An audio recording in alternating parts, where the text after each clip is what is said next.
ఈ రోజైతే మా కాలేజ్‌లో సెమీ క్రిస్మస్. ఆ సెలబ్రేషన్స్ ఏంటో ఎలా ఉన్నాయో చూసేద్దాము. Hello guys, welcome back to one more mini vlog. నార్మల్‌గానే ఫోటోస్ దిగుతాము. ఇంకా ఏదైనా ఈవెంట్ ఆర్ సెలబ్రేషన్ ఉంటే ఫోటో దిగకుండా ఉంటామా? ఇంకా ఫోటోస్ అయితే దిగేసాము. ఇంకా ఈవెంట్ అయితే స్టార్ట్ చేశారన్నారు. మేమైతే ఇంక గబగబా సెమినార్ హాల్‌కైతే వచ్చాము. ప్రేయర్ కూడా స్టార్ట్ చేశారు. ఇంక వచ్చిన వాళ్ళందరూ మంచిగా మంచి వాక్యాలైతే చెప్పారు. అవన్నీ విన్నాము. ఇంకా ఫైనల్ ఈవెంట్ అయితే డన్ అయిపోయింది. ఇంకా లాస్ట్‌గా క్యాండిల్స్ అయితే వెలిగించాం. భలే వెలిగిస్తున్నారు క్యాండిల్ ఒకళ్ళ నుంచి ఒకళ్ళు పాస్ చేసుకుంటూ. ఇంకా ఈ క్యాండిల్ వెలుగుతున్న అందరూ స్నాప్‌లు అయితే పెట్టుకున్నారు. నేను కూడా క్యాప్చర్ చేసేసుకున్నా. ఈ క్యాండిల్‌తో మారోనే బాగుందంటే ఇంకా పైనెంత బాగుందా అని చూసాను. ఇంకా చాలా బాగుంది.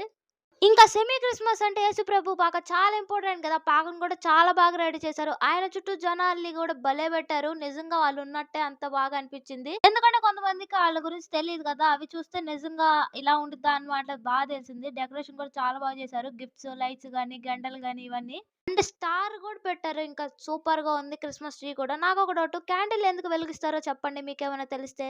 Thank you for watching.